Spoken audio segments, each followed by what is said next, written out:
You thought he had energy, okay? We're gonna just dial it up just a little bit with the man himself. Connor Flynn, what do I say? He's the son I always wanted, you know? And it's the energy and enthusiasm for adventure. And not only that, you love everybody. And that's the way we should all be, because you are going to find answers before any of the rest of us, simply for that fact, that everyone to you is someone to learn from. Because mentorship is the key to everything. So find your mentors, and there's a bunch of them here today, and they're all spectacular. So, I mean, he's an artist, he's an actor, he's a filmmaker, he's a writer, he's a porn star, he's everything you want in a man. Ladies and gentlemen, the man, the myth, the absolute legend in the making, Connor Flynn. I don't understand the term either. Yeah, let me find Stacy. What's up, guys? I have a slideshow, PowerPoint, cheat sheet. I was talking to Stacy that it's basically cheating for me to have like visual aids. All I need is like a keyword list of like 10 things and I could just rant and rave. Oh man, I see Mitch and Wes are here. Good to see you guys. More movie stars are here. You should tell everybody outside, get in here, you know. History is being made right now. But yes, my name is Connor Flynn. I'm originally from Brunswick, Ohio, which is a small town on the outside of Cleveland. And I have a cool slide about the mistake on the lake. And the mistake on the lake, of course, is known as Cleveland. We have the Cuyahoga River, which has caught on fire twice. And they say we always had bad luck up there until LeBron James and the Cleveland Cavaliers won the championship in 2016. Sadly, he had to kill Kobe Bryant to do so, if you actually dig deep. So yes, everything has some crazy roots in this new reality that they have written for us. But this is a product of manifestation, me just being here on stage, Stacy Brown, my big bro, all my future family members, and just all the projects we've all worked on. It's very cool. Following up Matt Williamson, who I've worked on with multiple projects, camped with him. I was in the tent next to him when he was abducted by a forest fairy next level entity. It might be Pan, it might have been Sasquatch, it might have just been a flat rock booger. But I was actually in the tent next to him, and we heard some crazy thing run past us in the middle of the night, and we got it recorded, me yelling at it, just trying to get it to scamper one time. But dude, you killed it your first speech, man. It's a pleasure working with you and watching you grow. Like you said, from Mayaka on, I got out of the car, you and Nana Boss helped me set up my tent, and the rest is history. So thank you so much, you did great. Chaz, my psychedelic brother, I can't wait till we're doing acid together on the beach one day, finding these weird spheres. There's still kids here. All these mermaids. But yes, guys, I'm Connor Flynn, Bigfoot Anon, actor, author, researcher, porn star like Ryan said. I don't show anything, but the aquatic beast, she eats me in more ways than one. So it was a fun time on the river. But yes, I was born in 1992. I just turned 30. Again, Stacy, great job on the dream team putting it together. The three top people in paranormal under 33 just spoke the first three. So pretty wild. Like I said, history is being made. But yes. You want us to? Yeah, I can do it. Okay, just yeah. All right. Awesome. So just a little here there. You started early. That's why I'm not here. Yeah, no worries. All right, the mistake on the lake, like I was saying, I feel like I can be the rewriting of history. Everybody can rewrite history. We are stuck in our ways and written and programmed, but we have that energy to transcend, to transform, to create, to start something new. And that's what I'm trying to do on my whole journey. That's all this paranormal thing was. I love cool stories, but there wasn't enough out there, so I just wanted to add my own and dig up some ones that are definitely under the radar. But right here is Warden's Ledges. And Warden's Ledges is a really cool location where there's done a bunch of carvings on these cliff sides. And if you actually follow the cliffside in olden days, it would take you all the way to Helltown, which is one of the most famous paranormal, sinister places. They did government testing in deep underground military bases. And then there's these weird serpent-like creatures down in the valley in the river. Some people say it's the Peninsula Python, some people say they're dragons, but then in the valleys, in the hills, is the Ohio Grassman. And that's how I kind of got jump-started all into this. The Grassman, they say, is a lot bigger than the normal patty Sasquatch, so think 9 feet, think 12 feet. This guy has been stomping in all these moonshine shrines and really the king of the forest. And Ohio has 10,000 mounds, and I definitely think there is a correlation between the prehistoric history and these ancient beings and the connection to us. That's why they seek out individuals that maybe are, you know, supernatural in their own ways or just cleanse themselves from society. But Warden's Ledges was a really cool place that we would do mushrooms and see some wild things.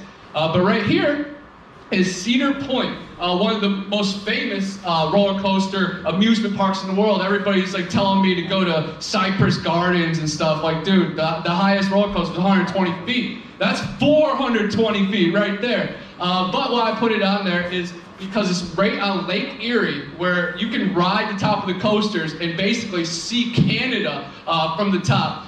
It's a pretty wild spot. But Mr. Ballin actually did a cool video recently. Rest in peace to the person that lost their life.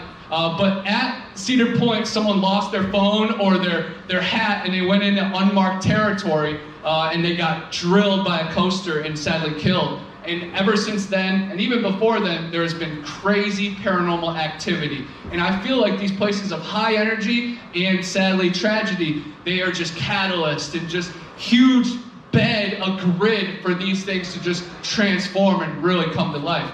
But yeah, I definitely recommend going to Cedar Point, the highest, fastest roller coaster. So again, all this is like just adrenaline for me. I love just doing stuff that makes me feel alive, and it comes in many forms. Speaking of big balls, Chaz, we got the witch's ball right here. Really cool. It's a sphere. Honestly, might have connections. I love spheres, but we don't live on one, Chaz. Me and you gonna talk about that soon too, bro. I can't wait. Chris Godwin here, Ryan and Stacy Brown, all my flat earth, real earth brothers here. So it gives me more power when I know I got some backup too. But the Witch's Ball was like the coolest haunted location right around the corner from my house. This Russian witch accidentally got knocked up by a man, and then her family harassed her on how she was a whore, slut, bad words. And she ended up getting a bunch of arsenic at the picnic, and she killed 14 members of her family and friends, and then put them in a well. And they say she had enough arsenic to wipe out the whole city. So I would not be doing this speech probably if she did, you know, reach her goal or achieve her goal. But it's a really cool spot. It's hot when it's cold. It's cold when it's hot. And she is buried underneath to trap her down there. And her victims are also buried all around the cemetery. It's a really hot spot for covens of witches and also paranormal investigators. And my good friend Billy Lawrence, growing up, his dad lived right across the street. So we would go there after dark and really dabble into some weird things. But some other really cool spots right by that was the Witch's Ball, Crybaby Bridge, and Irma's house. And all three stories deal with sacrifice and killing families and a woman that, you know, is against all odds and just vulnerable. And all three stories really get intertwined together. But I feel like I was just like blessed because it's right around the corner from my house. When we'd be wanting to do something cheap and easy to do in the weekends, we would just bring some girls there and try to act cool. But it was definitely an awesome thing, and it really jump-started everything. And I'm all like wild and, you know, jippity scuba, being like loud and that. But when I'm out in the woods, I do try to just balance. Like, I don't get too excited, I don't get too scared. I just try to be and try to be like a conduit or just the balance board, the balance beam for these things to subtly show themselves. And that is this world. You have to have your eyes wide open and your sensors in all locations. And even before your expeditions, after your expeditions, it's still all one. And I think that's what life is too. Life, death, are we born? Is this a dream? Is this the 7 minutes of our playback time after I died and I'm reaching back? I don't know. It's all fun to really dive into, and all we can do is just collect data and analyze it with our wild friends. More childhood adventures. I used to be a rapper. Pretty cool. I still am, you know. I got bars. I got flow. I was going to make a joke that, you know, this stage and the other one, they've had some really good acts. R.A. the Rugged Man, he rapped with Biggie Smalls. So it's kind of funny, you know, the most gangster rap is still connected to all of this. But that definitely gave me a little bit of stage presence. I still am trying to hold the mic steady, and you guys seen 8 Mile. Even Eminem, his knees were shaking, his arms were heavy, knees weak. You guys know. But the venue, the Agora Ballroom, is actually the most famous venue in Cleveland, Ohio. Kurt Cobain shared the stage with me. Very cool place. Super haunted as well. So I just think it's a cool little combination. And then right here is Seth Breedlove. He makes Small Town Monsters. You guys have probably all seen his documentaries. He is from my county. Ask him why he hasn't made a documentary on me yet. I don't know. Come on, Seth. Step it up, brother. 330. But a long time ago, I was there for his Minerva Monster screening, and I still remember like asking questions and like, is Bigfoot one step in this dimension and one step in the other? And you know, I was onto something. I was really onto something, and now it's really transformed. And like Matt was saying, they turn into orbs, and they could turn into the tree, and they could vanish. And I think with training, anything is possible, because our being right now, electrons, protons, neutrons, they come in 2 forms.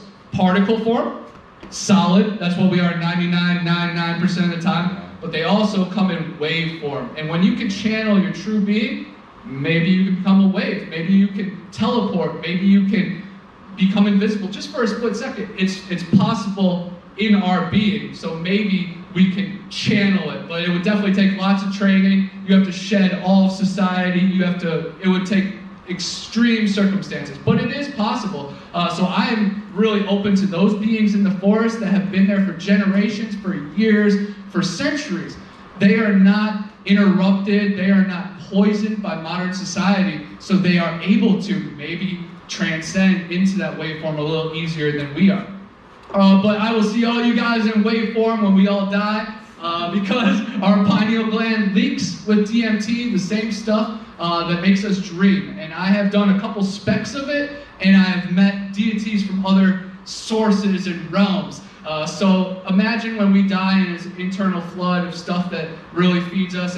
It's the molecule to the spirit. And I know Chaz has done some dabbling and really just found guidance. And you know, if you see anything of two things between us, we get full of energy and we love meeting people. So I'm not telling everybody to go smoke DMT or anything, but definitely just don't cast stones at the whole psychedelic research, because Native Americans, ancient Africans, even the Bible talked about it. Moses, the burning bush, you know, I used to think that was marijuana. Then I'm like, no, that's the burning bush. That's the good stuff. But definitely a remarkable place. This last one was the Irma's house. That one I touched on, but it's a really cool story for me, not for the family. Irma sadly killed her whole family and then put them in the cellar, and then she hung herself in the attic. But to get in the house, you have to go through the cellar and then go through the middle floor, and there's a bunch of mail still sent to Irma. And I think some people, you know, drop modern ones off as well. But it's a very cool spot. Sadly, the crop job on mine, you know, I owe a drink for this crop job. There's like 2 major orbs right here, like bigger than my head, but I messed up on that one. But just the vibe there is definitely unique, and we would hit Crybaby Bridge, Irma's house, and the Witch's Ball all in one night. So it was always just definitely a mad night. But it's right on Rocky River, which River Monsters, Jeremy Wade actually did a very cool episode there about some extinct titan creature that he wasn't actually fishing for, he was just finding like the skeleton of. So even the old history, I think, plays a part in all of this. And I just love it all because I bring it to here and now. Because time and, oh man, it's going crazy. Time and energy are eternal, and nothing is created, nothing is destroyed. It has always existed. It's the perfectionist in me is like, God dang it, the video is going to be all crazy now. But no, ancient Ohio Valley. So of course I grew up in Northeast Ohio, and we had a lot of cool stuff. The Cleveland Browns, even their logo is an elf, and their new logo is a dog, and there's a lot of Dogman sightings. Defiance, Ohio is like one of the most famous Dogman locations. But I spent a lot of my childhood in the Ohio Valley, where my grandparents lived. And Ohio Valley is West Virginia, a little bit of Pennsylvania, and Ohio. And there's a place called Moundsville, where there are tons of mounds, but there's a giant Adena grave mound right across, look, I'm pointing at it. I'm like, right over there. But right across the street from this prison is a giant mound, and the whole thing used to be mounds, so there's actually mounds underneath the prison as well. But there have been giant bone excavations right out of Wheeling and Moundsville that I've narrated in newspaper articles. Bones going from 6 feet all the way to 12-foot skeletons found right in the Ohio Valley. But the paranormal is through the roof at this crazy prison, Moundsville Penitentiary. If you guys played Fallout, it's in the Fallout video games. My favorite thing is Charles Manson pretty much grew up there, and I'm a big Charlie guy. His mom was actually kept there, and so little Charlie would be in the lobby, and the warden actually got to know Charlie, and then once he got arrested, he requested to be taken to Moundsville Penitentiary, and they still have it, the written letter that he sent back to Mr. Manson. It said, "When hell freezes over." But it's a really cool tour that you can take, and I had a lot of paranormal activity happen when I was a young kid. That was just like weird stuff, and my parents would kind of just brush it off, but they still listened to me, you know. But my grandparents' house, they had 180 acres in Bellsville, Ohio, where we had a lot of weird stuff happen. My cousin Eddie, he was followed by he always said it was a Sasquatch. An Ohio grassman followed him one morning to his tree stand. One time we found a huge pile of scat that my grandparents still have a picture of somewhere, that they always were trying to say it was bear scat, and now it looked for bear scat. It looks like it was definitely not bear scat. It was more human-like, you know, the whole twirl like ice cream, disgusting. But then we also had an encounter with this weird thing that we called the bear cat. Me and my buddy Jake were hiking, and we got back to this fortress that we had. It was like a tree house, but it was pretty beat up. We were laying on the ground with our dogs, and I had a dog named Seiko, who was a black lab, and then my grandparents' 2 blue heelers, Joey and Shep. And they were just hanging out, and then they started spazzing out, looking into trees. And this thing is like emaciated, like pig/wolf dog dropped out of the tree on us, and it was all mangy, and the dog surrounded it, and we ran off, and it was pretty scary, but didn't really get a good look at it, other than could see it was as big as my black lab. My grandparents always said it was like a bobcat, or maybe a mangy coyote, or a coy dog, but I always called it, we had multiple things for it, but the man pig was one of them, and then the bear cat. And if you look up the Cincinnati Bearcats, it is not one of those. I'd say it's more like a Dungeons and Dragons bearcat type creature. But yeah, it was wild times down in the Ohio Valley.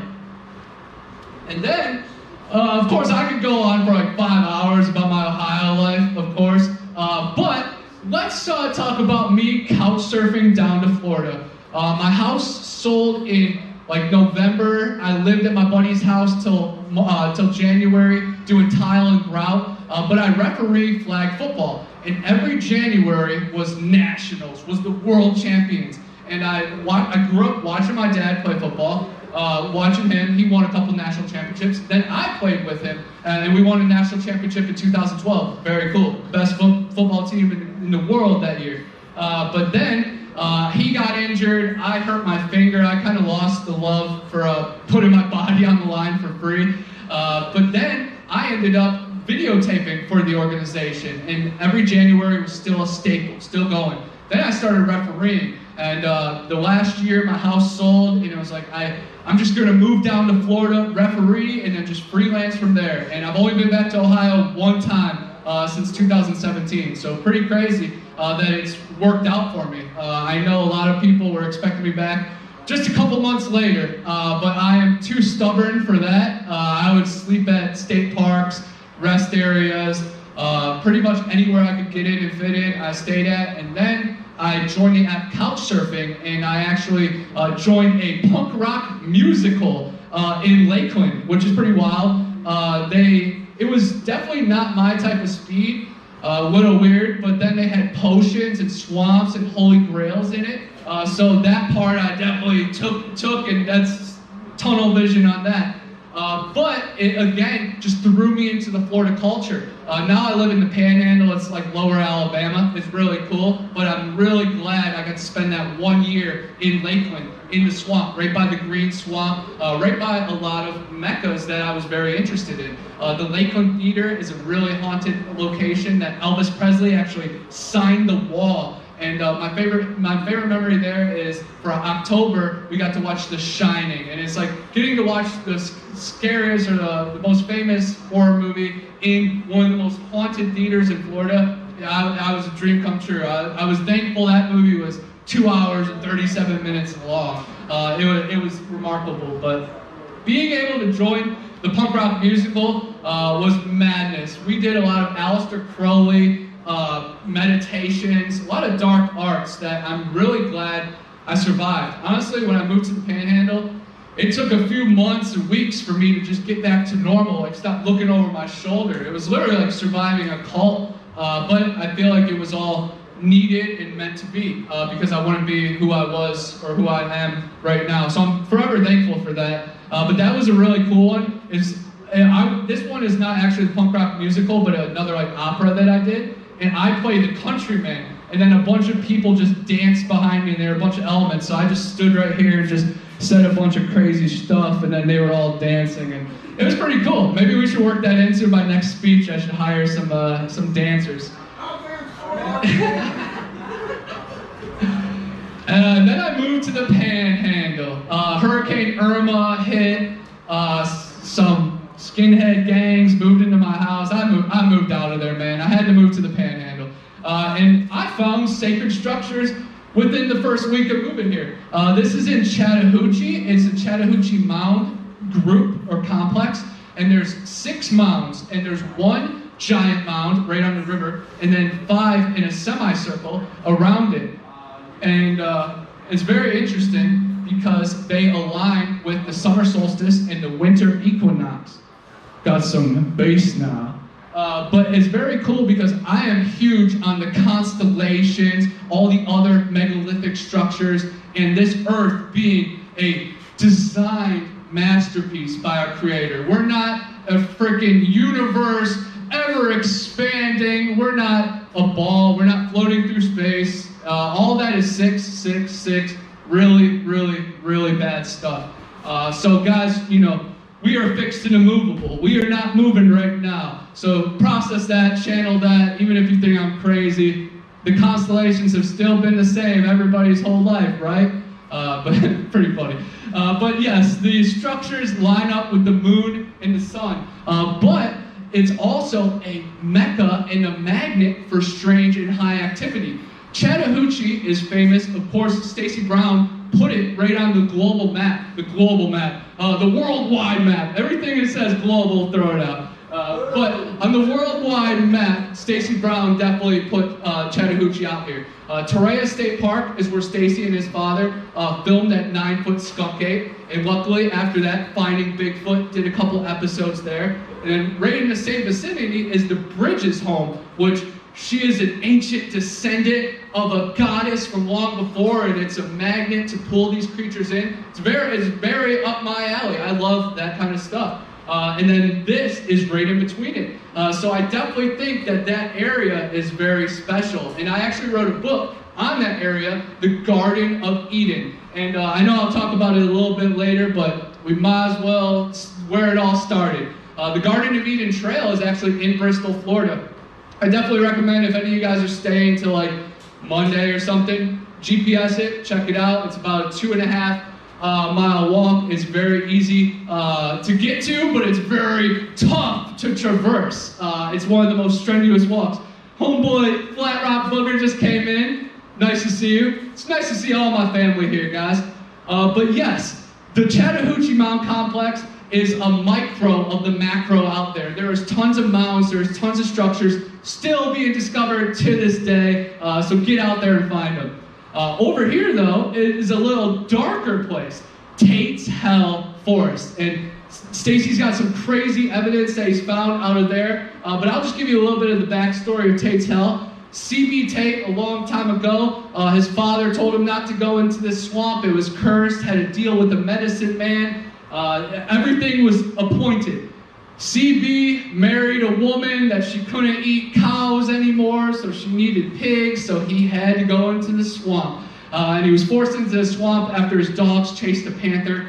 The next 7 days, he was stuck in there, encountered giant creatures in the night. My favorite story is that he ran into an Amazon woman, so like an Amazon wild woman, I think it was a female Sasquatch, took care of him in more ways than one at night. And one of the last days, he was bit by a rattlesnake, and then that definitely enhanced more hallucinations and crazy stories. And then he crawled out of the forest in Caravel, and he said, "I'm CB Tate, and I just got out of hell." And then he died right after. So how did he tell all of the other stories? I don't know, but it's a really fun story. And Stacy's got some crazy trail cam evidence up there. I've gotten some weird ghost box interference coming from the next realm. And then also I've talked to some witnesses there that have told me about Dogman, Bigfoot, and these weird like aquatic creatures that I guess you could say it's a serpent, but more like Gillman or the Swamp Thing. But definitely a really cool spot. It also borders the Apalachicola National Forest, which is the greenest area on the American map. That's what someone told me. I still haven't confirmed it. It's kind of weird to think, that's more green than the mountains, but 50 miles every way, it's just swamp. My favorite story out of the Apalachicola National Forest is Kevin Saunders' event. He did an interview with Carrie Arnold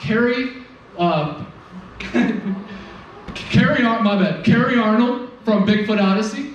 Rest in peace, Carrie. But he did an awesome speech there, and he talked about this telepathic encounter that he had. He was hunting with a friend, and this female Bigfoot spotted him from long away, and he saw it visually. And then he went back to his tent, and she connected to him through telepathy, and brought him out to the forest and introduced him to her parents physically. And then they warned him of the hunter he was with. Really crazy story.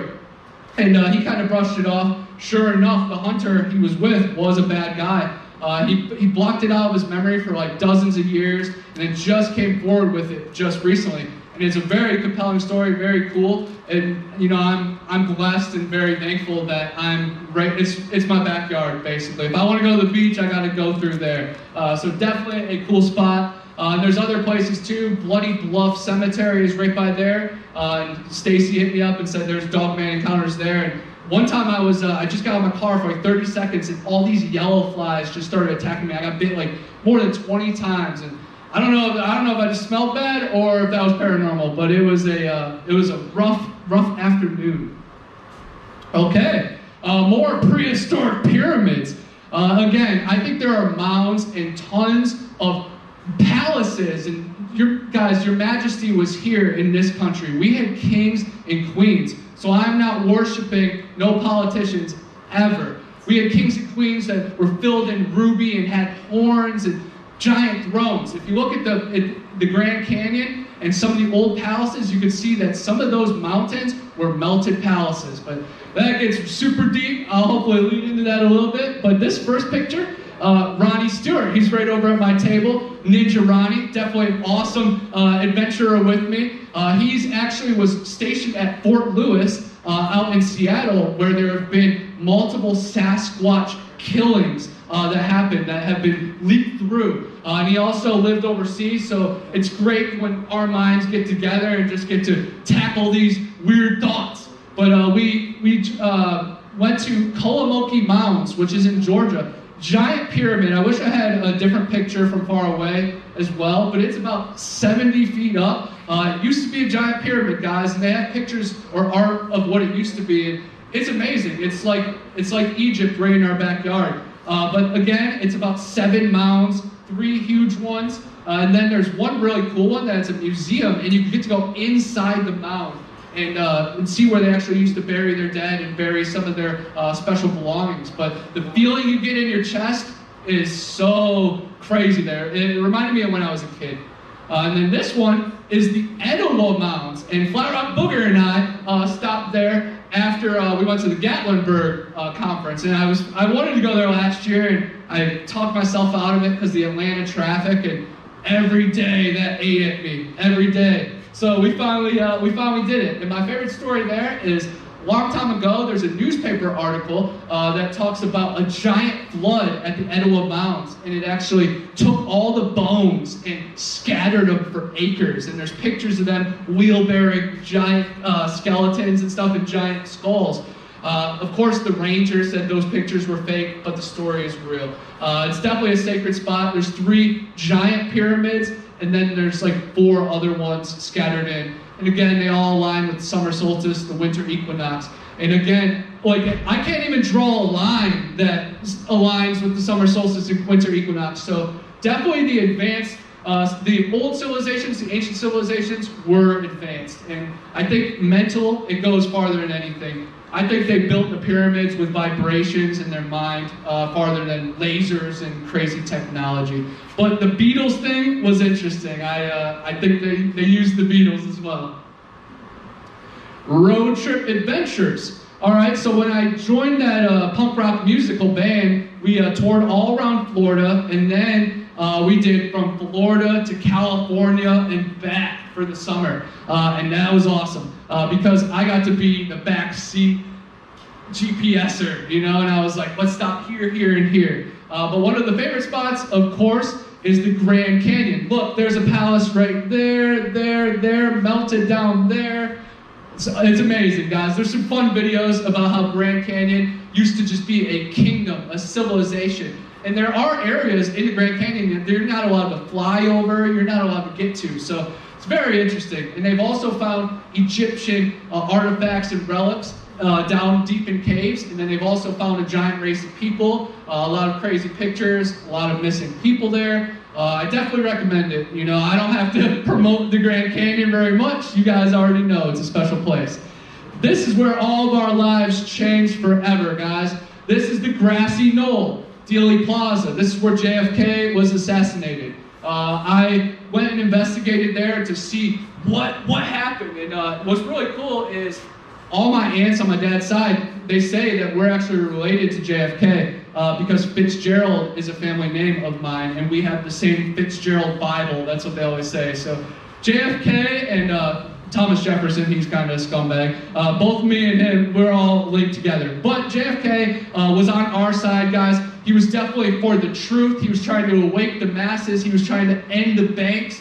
He was trying to fight for us. He was trying to fight for our country. And 10 days later, they blew his head off.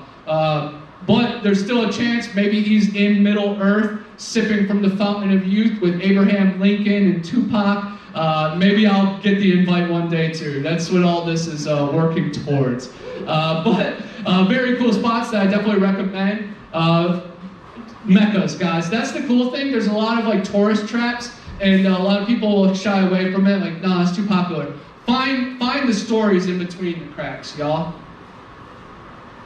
More adventures. All right, this is in Las Cruces, New Mexico. This is one of my favorite stories. It was part of that wild road trip. I'm big on mud fossils. You guys heard me talking about it. I think that mountains used to be titans. I just camped on Big Frog Mountain last week in Tennessee. I was telling everybody, this is a big frog. Gorda translates to big frog. We're literally walking up the curves of his hind legs, his jumpers.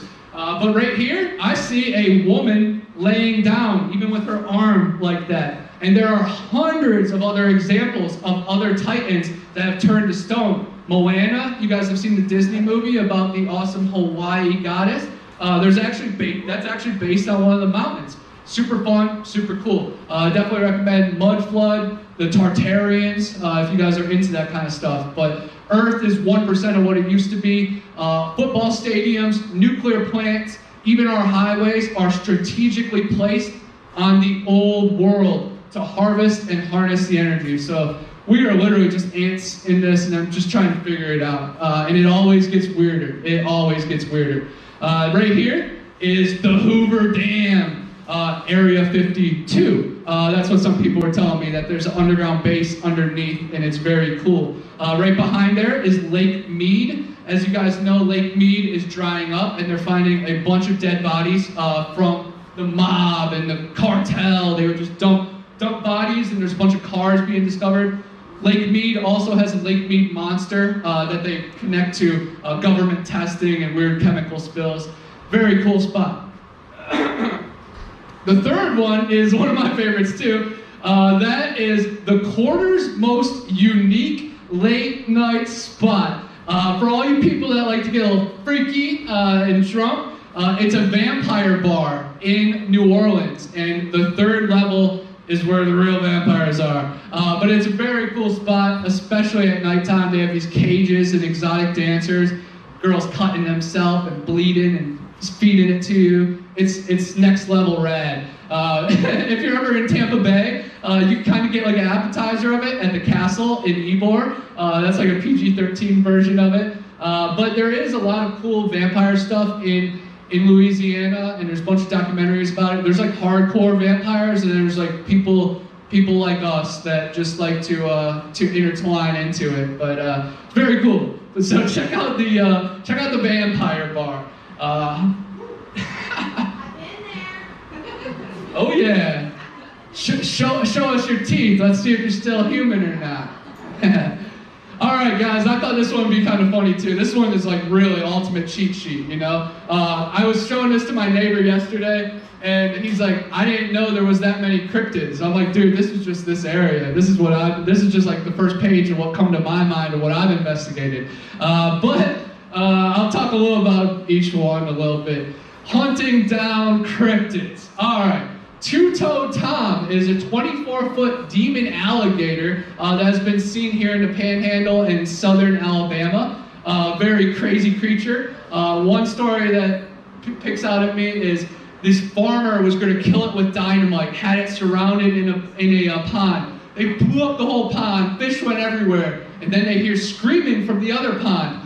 Sure enough, TwoToe Tom ate the farmer's daughter and killed her in the other pond. Like, can't even blame Tom on that one. That's the farmer's fault. Like, come on, guys. But TwoToe Tom is actually in my new Paranormal Highway cartoon, and he saves the day. So TwoToe Tom is pretty rad. I have some cool TikTok videos that have gone viral when I'm on Holmes Creek and I'm in my inflatable kayak looking for this beast. Pretty funny. Pascagoula Aliens. A long time ago, of course, the alien UFO people, they know all about it. 2 men were abducted from the Pascagoula River in Mississippi. One of them was a high-level military guy, and his grandson actually just came out and said that's what the aliens were after. But I went to the Pascagoula River and looked for Rougarou and the aliens. Really good time. Our tour guide actually recently passed away, so rest in peace, man. Outkast Wildman, my favorite story. I felt like I was brought to Florida to tell this, but I know Stacy's going to mention it as well, because this is his neck of the woods. But Outkast Wildman, 1874, the wild man was harassing women and children of the Outkast Swamp Village. So Native American gatherers and Civil War veterans teamed up together and captured this creature. There's a location called the Devil's Half Acre that they netted it, and then they took it all the way to Tallahassee, guys. Now you guys are part of the story. Tallahassee, we're here. So they brought it right down here, probably right down 90, and then the governor said, no way, take it to Chattahoochee Hospital. And Chattahoochee Hospital is famous in its own realm because Gary Oldman made a movie about being a war veteran and being tested on PTSD, cruel and unusual punishment. Imagine what they did to the Sasquatch that they had there. But the story is they had him there for 3 years. They did a bunch of testing on him. They got his file. And sadly, he passed away, they say. They buried him with Native Americans at the prison camp and then put a building on top of him. Very sad, but I've also heard stories that he has escaped. So I try to stick with those ones. It's really cool because my good friend Jack McClellan is the head IT guy at Chattahoochee Hospital, and he actually lives on campus. And usually when people like me go there, you know, or like paperwork involved, you know, at the lunatic asylum. So I actually go get to visit, you know, off the books, and I filmed all around campus, deep underground military base entrances, the building that is supposedly on him. So it's my job to be loud about the Ocheesee Pond Wild Man until Expedition Bigfoot, until Finding Bigfoot, until all of them are going to the forefront with, you know, one has been captured in the panhandle of Florida. I'm not going to stop barking and knocking down that door. I do have friends that still live in Ocheesee Pond, and one guy has a hearing aid that he can tune and listen to them, and that's a really cool story. And then I was also told there are 2 mummies deep in the den in Ocheesee Pond, but it's like 9 square miles, and a lot of it is cypress, and it matters water level where you can get to. And again, I'm guessing the wild man and maybe even the Native Americans, they had this all mapped out to a science, of course. The 2-egg stump jumper, that's a fun Sasquatch that's right around here in the panhandle. The Ohio grass man, of course, Bigfoot that's all hyped up on moonshine. Mountain Monsters had some fun episodes about them. Of course, those guys are some goofballs, but I meshed right with them. The Moon-Eyed People, that one was a fun one. I actually went to North Carolina last week, to Murphy, North Carolina, where they have 2 of these Siamese Moon-Eyed People sculptures, and a lot of background story about how they were the first race of people in the Appalachian Mountains, and they went to war with the Cherokee Indians. Very cool story. Got to get a picture and a video with the sculpture, and then we went to Fort Mountain, which is on the top of a freaking mountain, and it's a 900-foot structure that zigzags down the side of the mountain. It was megalithic. It was amazing. And they talk about how it might have been a fort for these Native American alien creatures that only come out during the night. But it was definitely a bucket list to finally see those sculptures. It was totally rad. All right, Pascagoula serpent. Anywhere in the Gulf of Mexico, the serpent roams. But more than 50 years ago, 5 kids were diving the USS Alabama off the coast of Pensacola, right where they filmed Jaws 2, and right where in Godzilla they say is the apex. But they were diving this wreckage, and actually 4 of the kids got eaten by some creature, and one came back and told a story about a dragon creature, brought a mist, and then ate their friends, and left them to tell the story. It's very sad, but I've heard lots of other stories. Mississippi River, like 8 of these creatures being spotted leaving the Mississippi into the Gulf. So when you're swimming at Panama City or Gulf Shores, Alabama, or any of those paradises, even Clearwater, even that coast, honestly, you got to watch out for the serpents. But I like putting myself out there, and even when I have cuts on my legs and bleeding a little bit, you know, put myself out there for bait. The Ohio River muck mermaids is a really cool story. It's really an Indiana cryptid, but when I was fishing one time with my grandfather and my mom at this place called Cat's Run, I was the first run around the bend, and I saw these 2 humps in the water. Cat's Run went right into Ohio River, so it's basically Ohio River. Saw these 2 humps. Could have been giant catfish. I thought they were like alligators at the time, but now I've done a lot more research, and I see that there's these mermaid-type creatures in the Ohio River. Maybe I saw the muck mermaids, or maybe I just saw a big fish, but it definitely sparked my interest into the aquatic creatures times 10, because I grew up on Lake Erie, home of South Bay Bessie, a serpent that lurks the Great Lakes.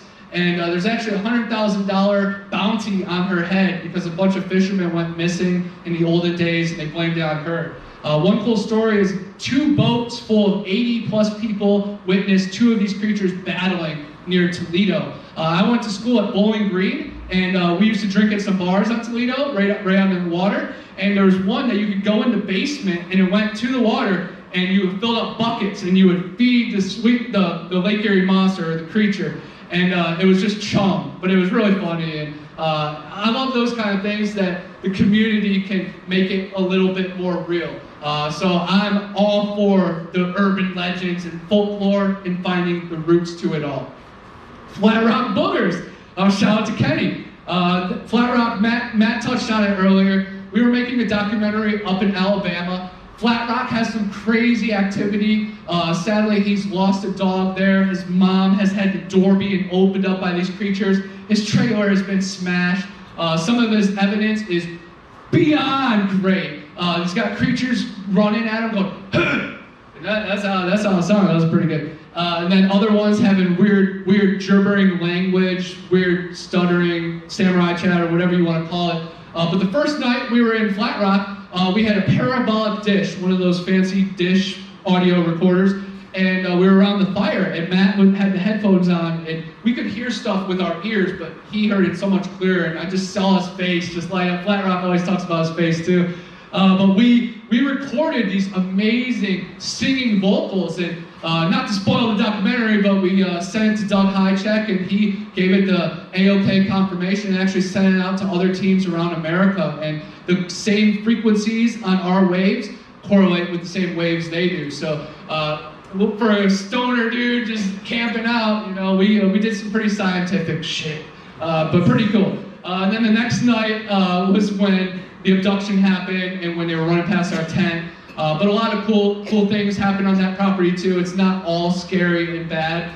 They are very peaceful at times too. The second night when we were driving out with the golf cart, we heard something huge pacing beside us, and that was like before 11 o'clock, and we didn't even have the energy, and we didn't want to be scared for the rest of the night, but we just looked at each other and really knew what we were in for. But definitely a cool place. Flat Rock is a small place inside Evergreen, Alabama, the town that loved Bigfoot. They made a documentary there. It's a very cool place. Sleepy Hollow Wolfman. That was my first cryptid encounter. My friend Jake and Alex had a daytime encounter with this wolfman type creature. They thought it was a deer, ran across the street on 2 legs, and ran up a hill at super speed. I heard about it for weeks and months, and then it was finally my time to sleep over Alex's. And it was right before a golf league, so it was Friday night before Saturday morning, and we were playing pool in his basement for hours. And he had walkout back doors, the big glass doors, in his backyard, about 40 yards, and then it ducked down into caves and cliffs. A very cool location that actually used to host drive-in theater and a swimming hole. So again, I think this energy, high energy and low energy, brings these creatures, and very, very curious. But we were down there in the basement shooting pool for hours, and then we get this strange feeling. They actually describe it as physically hearing something when I had them type up their encounters. But me, I think it was third eye, sixth sense, whatever you want to call it. I think I just felt something. So we turned off the lights, and we all moved to a little window, and we're all peeking through, and we see this hulking shadow far in the backyard. And they said the eyes were glowing, but I just remember seeing it darker than night. The black was darker than the darkness behind it, and I was just frozen. And it felt like forever, but it was probably only 30 seconds. And then we dove into the staircase for a few minutes, and then once we got bravery, we came back out, tried looking for it. Couldn't see it again. It was gone. The next few hours, we tried to watch Saving Private Ryan. I still remember that because that's their movie, man. And we were so scared. I remember being curled up in a ball with my back against the glass, like towards the glass, and thinking this creature could just break through and take me, but it never did. And then we ended up sleeping upstairs from the basement all the way to the top floor. And his mom said, why did you guys do that? You didn't sleep in the playroom, That's where the PS2 is. And then we said, Miss Zori, we saw a creature last night. And she was totally by the book. So we expected her to set us straight. But no, she actually kind of confirmed it. She said there was man-like owl calls every night since they moved in there. So again, luckily an adult, was there for us, and that's why I try to be there for everybody, just an open ear. Nothing is too strange for it to be casted aside, and that's the worst feeling when you have something true. You're the opposite of Billy. You got it, man, and you're desperate to just figure it out, and you still can't align those stars. But again, spread your wings, and those stars will find them. We'll go kind of super speed on these next ones. Hognose Bear, that's a cryptid on my buddy Tristan's property. The Rocky Creek Rod Bender, that's Ronnie's neck of the woods. His grandfather and dad saw a giant sloth-like creature across the street. I wouldn't really say it's a Bigfoot, but I'd say it was definitely a cave monster. I'd maybe say 3 claws because they saw it climb over a fence. One time me and Ronnie were at this abandoned church in Rocky Creek, and he saw another gray-like being. Very cool. Whitney Road Monster. This one's one of my favorites too. Whitney Road Monster is actually back in Ohio in Strongsville. One day on YouTube, I was just looking up crazy monsters or something, and I find this one in Strongsville, Ohio, Whitney Road. It's right off of Boston Road, right where I grew up. And it's kind of hard to find, but it's online. But it's this gray type alien with this arm around a tree, and you can see its hand and its half of its face. Clear as day, clear as day. And it's a white pale crawler, kind of like a rake. I know a lot of people say a rake is a creepypasta, but everything has roots. If you guys don't know what I'm talking about, like Gollum from Lord of the Rings, or a little bit bigger version of Dobby, maybe. But one day I was driving home from Family Video, a movie rental place that I was working at, and I was at Prospect Road, right where Boston went, and I saw a white creature actually dash across the road about 2 steps. And I still say that was probably my clearest encounter because my lights were right on it. But it was about 5 to 7 feet tall. Wouldn't really say it was a Bigfoot, it was more of a crawler. It looked like a emaciated man that was wet. If you guys have seen X-Men, the first one, when the man just walks out of the water and he's just soaked and his skin hasn't really formed yet and you kind of see his veins. That's what I compare it to. But then I talked to this author that actually grew up right across the street from me, and he said that there was a witch's stone. Not the witch's ball that I was talking about, a witch's stone. So some way, those forests, that woods is cursed. I sadly moved away when I started progressing with all of this. But one day when I go back, I can't wait to look for that creature and just check out, my stomping grounds again. And I also had a lot of other weird stuff happen in my backyard when we were on LSD and when we were meditating, and just when I was a kid too. And I think I'm like, maybe it was that pale crawler, but again, those woods were huge, so maybe it was just a corridor for many strange things. The Honey Island Swamp Monster, which is very cool. Chris Jericho and M.K. Davis actually went there and did a documentary, but there's footage of a monster, and it actually predates the Patterson-Gimlin footage. It is a huge Rougarou type werewolf creature. And then it's also inspired a movie called Hatchet, which is one of my favorite bad horror movies. Victor Crawley, he's a giant mutant that kills everything and anything that goes in the Honey Island Swamp. The Honey Island Swamp is about 40 minutes outside of New Orleans, so once you guys do your voodoo, definitely go over to Honey Island Swamp and rent a kayak or just do the 2-hour boat tour. One of the areas borders a space testing area, so I think there's chemicals and a lot of stuff, and I think that is a catalyst for some weird stuff. I have a picture of a carcass that I took, that I found, and I'll talk about that when we get to it, but it's very cool. The Carabel Serpent, 1896, Carabel, right down here if you just follow down south. The serpent is 46 foot long, 1896, these seamen, they killed this creature because they were fishing for shark and other big fish, and this thing was ripping their boat around, and when it surfaced, they all shot it more than 100 times, and they pulled it in. Some people say it's an oarfish, other people say it's a sea dragon. I went to the Carabel Museum and actually talked to them about it, and now they're installing their own Carabel Serpent section to the museum. So it's very cool to kind of see the ball rolling. And I know Carabel has a lot of other Sasquatch stories, and also big cats like mountain lions and jaguars, which the FWC will some say not even exist. The Telosia Creek Goatman. Mitchell Cole told me about this one. There's a lot of Goatman creatures around this area. Cohelee Creek Goatman. There's a bunch of bridges, Goatman. But the Telosia Creek Goatman, Telosia Creek, again, it borders the Apalachicola National Forest, and there's this railroad that just goes directly in and out of town. And a lot of these correctional officers have been seeing this goat-like creature. And I'm really interested in diving into it. Another Goatman creature that I just recently investigated was the Pate Pond Goatman. And my buddy had a dream of a Goatman, and then a couple days later actually saw it carrying a deer.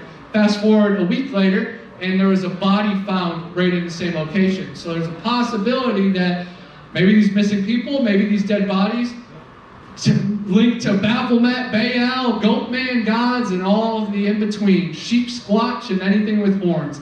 But a very cool story. Caryville Wood Ape, very, very close to here. Anybody that's from Caryville or knows Caryville, if you're out there after dark, you will hear these things screaming. They call them the Screamers and the Wood Apes. But I've got like 3 audio samples from there, and it's all very compelling, very cool. Punta Gorda turtle. Everybody that was in Punta Gorda, you guys remember Mark Muncy telling us the cool story about how there was a storm surge and one family, they found a treasure chest and they put it on a mound because the water was coming back. And then sure enough, that mound started moving. That island started swimming. And that was the Punta Gorda turtle. And last conference, you know, we were smoking blunts outside and making TikTok videos, and it was super rad. We went viral with that one too, baby. The Weewa Catman is a really cool cat story. A 9-foot-tall bipedal cat seen in between Panama City and Weewa. A really cool story that I heard it on a radio show, and I had to go check it out. And I went to Highway 20 right where it happened. I didn't see the Catman or the Catwoman, but if she looks like Halle Berry, I'm in. Lake Powell Monster, that's in Panama City. 1958, this creature attacked a jet skier. Pretty wild, and he escaped, he was all right. 1959, the next year, they find this 40-pound carcass of this seal-type creature, and they sent it to the Smithsonian. So you know what that happened. They sent it, they pulverized it to dust or teleported it to the Vatican, who knows.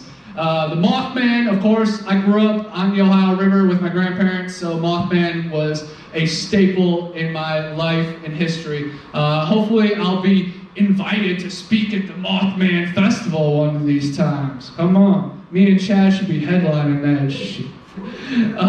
Hugging Molly, that is one of my favorite stories. Abbeville, Alabama. On the Welcome to Abbeville sign, there's a sign of her running at you, hugging Molly. And she's a 7-foot-tall creature that will squeeze you so hard your bones break, and she'll scream in your ears till you go deaf or insane. You pray you go deaf before you go insane. But it's a very cool spot. Don't be caught after dark in Abbeville. And there's actually a restaurant called Hugging Molly's too. I haven't ate there yet, but I really want to.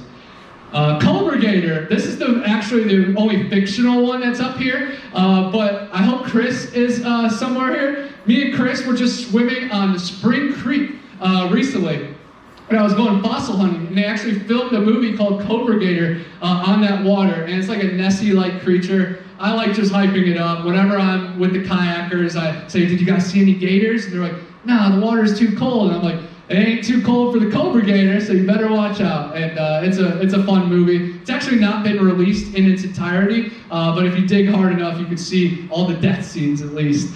The Susquehanna seal. This one's really cool. Up in Cooperstown, New York, when I was 12 years old, we camped on the Susquehanna River, and we swam there multiple days, and we had weird encounters. We found weird nests of these fish creatures. And I had no clue about the Susquehanna seal or any of that, honestly.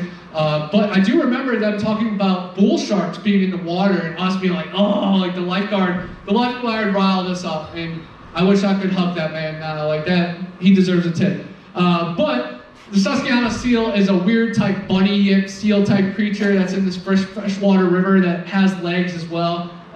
We might have had an encounter or found the nest of a Susquehanna seal.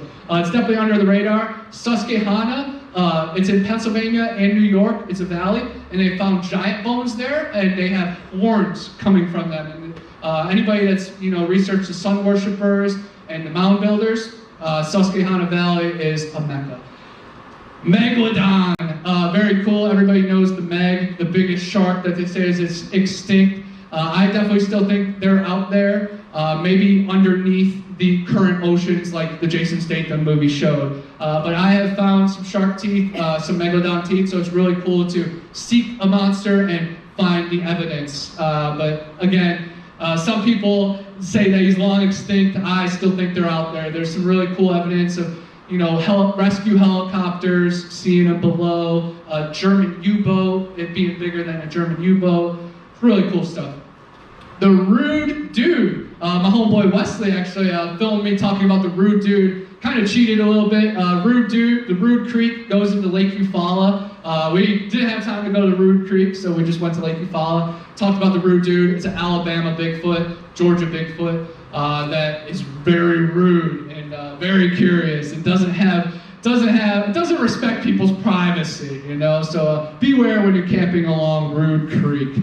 And then the Seville Giants, these are not actually cryptids. There are a couple of 2 giant people. They're about 8 feet tall, and I grew up right by where they lived. And there's a historical museum, there's their grave and everything. So it's very cool that giants are real. And then this blurry picture is a skunk ape that I took a picture of along the Japola River. And I know it's blurry, and I know it's silly, but I could see the eye clear as day, the head shape right there, even its jawline and facial structure. But that is in my books, and I've sent to a bunch of experts and enthusiasts, and it was even in the newspaper. And you guys know the newspaper don't lie, so. But no, that was probably the most truth the newspaper has had in a while when they did an article on me. Woo, famous filming locations. This is a famous filming location. We're actually filming a movie here very soon, and I think some other movies have been filmed here too, so take your pictures. This is a famous filming location. But right here in our neck of the woods, Josh, Stacy, and me live near Wakulla Springs, where they have filmed Creature from the Black Lagoon and Tarzan. And this guy was the tour guide, and he was actually the Creature from the Black Lagoon phenomenalist. So it was really cool that our stars aligned, and you can tell that I am excited. That is Jeepers Creepers. That is the jail of the first Jeepers Creepers movie. Sadly, it has been demolished since, so you guys can live vicariously through my pictures and video. But we also stopped at the diner that same trip. Reddick, Florida, and Lake Pontchartrain. One of the other lakes over there, Lake Panasoffkee. Both those locations, I know half of you guys, John Urban, you're gonna drive right past there. So hit it on the way back, bro, and tell them who sent you, all right? And then this one is actually a most recent picture, as you can tell by my little mustache. Welcome to Spectre. That is one of my favorite movies, Big Fish, Tim Burton movie where Ewan McGregor retraces the steps of his dad's phenomenal story. And little Jenny took his shoes and took them off and threw them on the wire because without the shoes you'd never be able to leave. But of course he had a big mission, so he got out of there, and I luckily did too. But that was like one of the coolest afternoons when you can really like check off stuff off your bucket list. And I don't know, it's cool. Y'all can probably hear it in my voice when I'm in the videos. Another Tim Burton movie. This is Edward Scissorhand location, where he's getting the haircut from the cougar. Right back here, this whole location. But that's the homeboy Tristan. That's in Lakeland, Florida. A really cool spot. That was right before the Great Florida Bigfoot Conference. So my stomach was probably butterflies. I was like, oh, I'm gonna survive this. But it was really cool. This is the Eden Garden State Park here in Panama City. The movie Frogs with Sam Elliott, 1972, was filmed there. Got to tour the whole house, and they actually brought in a bunch of exotic creatures like cane toads and giant other frogs, and they escaped during filming. So that area is kind of diverse with abundant wildlife. And right here, this tree is in the Honey Island Swamp, and I would bet anything that, I would be impressed if people know, but Princess and the Frog, the animated Disney movie, actually like reanimated that, and that's the wishing tree. So I wished upon a star, and it was awesome. My movies, okay. A little bit of a downgrade from Creature from the Black Lagoon, but maybe one day. This first one is a really silly one. I play a raider. You can tell by I have a burlap sack on my head and some kind of wire pipe. Catcher, baseball equipment, Negan bat, but it's a Fallout. The video game Fallout is like the end of a nuclear war, and I'm a really bad guy, a raider. We kidnap some girls, and then we get killed, so justice was served, thank God. But I love talking about this one, Zillafoot. Half Godzilla, half Bigfoot, half of me, you know, but it's so bad, it's good. It is horrendous, but my parts I am honestly pretty proud of. They are funny and appealing and entertaining. But the artwork is definitely 10 times bazillion better than the movie. But hopefully we are going to do the sequel, and my 3 characters that are in my scene are just going to be the only main characters in the sequel. So I'm really excited. But you guys can watch it on Amazon Prime and Tubi. And it's in Walmart and Best Buy and FYE. But I have yet to see it in like physical form there, but it is on their websites. There's a movie store here in Tallahassee called Cap City Video Lounge. They have a copy, and I don't know if you guys seen the video, but I'm like, oh, my movie's in a video store finally. And it's in the Trash Cinema Collective. So you gotta be real with yourself. No, this one, so bad it's good. Void Cat, anybody says anything bad about that one, watch the movie. You'll see what happens, you know. But Void Cat is a werewolf movie, Dogman, cursed film, Wild Man. And what's really cool is when we were scouting for locations, I actually found a weird footprint deep in a cave, and that video got pretty big, and I casted that footprint. But that crawled so that way the Void Cat could run. But I'm the main character in that movie. It did very well in a couple film festivals. It is pretty impressive on my part. I love movies that really mess with your mind, and I acted in the movie, and there was still a twist on me. So I definitely recommend it. It's on YouTube. Big things coming with that for sure. And then I was also in a movie called Please Make Sense, which my buddy Mitch is one of the main characters in. They're filming actually right down the street, so let's go crash it right now. Yeah, put us in the movie. But it's a scary movie that these 4 friends take a wrong turn and they get stuck on the road forever. And the people that have been stuck on the road become forest people. And I actually play one of the forest people that have been there for 200 years. So they were putting makeup on other people, and they just said, you're good. You're already dirty enough, bro. You look like a bum.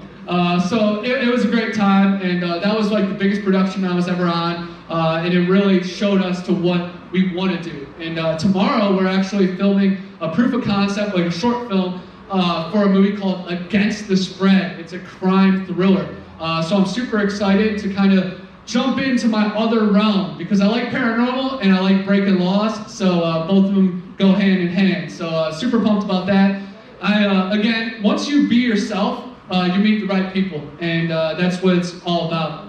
And I'm just a goofball, so I like facilitating and bringing talented people together.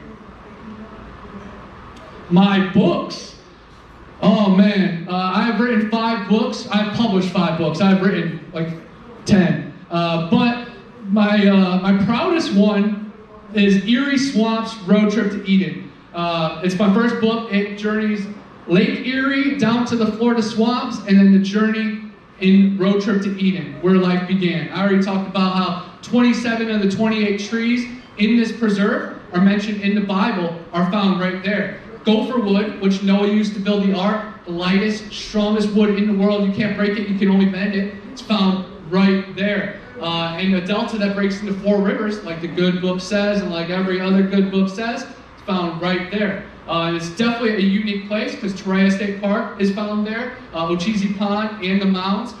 Yesterday, I went hiking with Mary Ann, and it was very cool just getting to tap into someone that has already hiked there before the hurricane. So it was cool bouncing ideas and encounters off of each other, and that's what Eden is about. Then Big Brother Bigfoot, that one's my personal favorite cover. That one talks about 16 creatures from Canada, Ohio, down to Florida, across the United States that I have investigated. Very fun stuff. And then Monsters and Mysteries Around the Corner talks about how we don't have to go far, we don't have to climb mountains. Sometimes it's right around the corner, sometimes it's on your family tree. You know, again, my family thinks I'm effing crazy, of course, a burnout, whatever. But I'm an open ear for a lot of them. And half of the family that I'm nuts, and the other half has good stories for me and links me to who I'm supposed to be. So again, just be yourself, and the right stories will find you, and the right vibe will too. All your needs will be met in abundance. That's what I learned when I was sleeping in a car, living at a rest stop, and still everything the dominoes just fell how I needed it to. Then the next one was the Panhandle Pirates. Everybody in Florida wanted a Florida book. They didn't.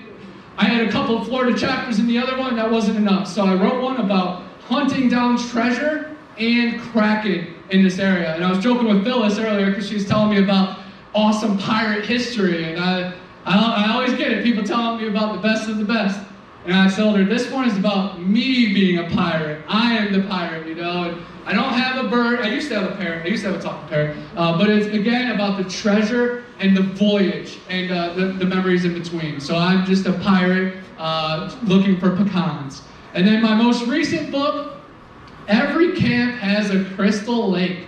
That is about haunted camps, schools, and universities, weird things that were supposed to structure us, but we were just left there to fend for ourselves. And a lot of schools in Ohio are very haunted. Florida State University has a chapter. Definitely visit there, guys, if you guys have 15 minutes. Sadly, Ted Bundy killed a couple sorority girls there. There's a bunch of paranormal activity because people have died in a couple of the dormitories. And then also the mounds that are around here. There's the Lake Jackson mounds and the Letchworth mounds. So again, even before all the schools were built, I think there was an old world grid right here. So yeah, those are my first 5 books, and I got 5 more coming once we get all the publishing right. Some suspicious. Hey, I'm Connor from Bigfoot Anon, and I'm always on the hunt for the next big adventure. When you're on the trail for long hours, you build up quite the stench, enough to drive any skunk ape or yeti away.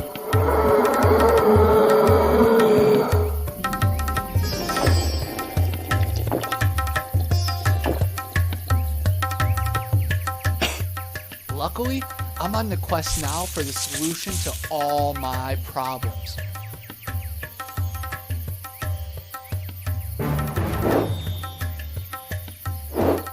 Yeti bars.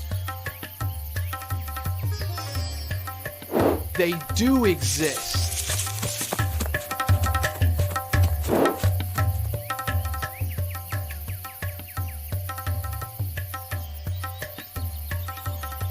Available in tons of different scents and fragrances. Check out YetiBars.net for more and use my code BA10 for a special offer. Clean like a beast. Yeti Bars! The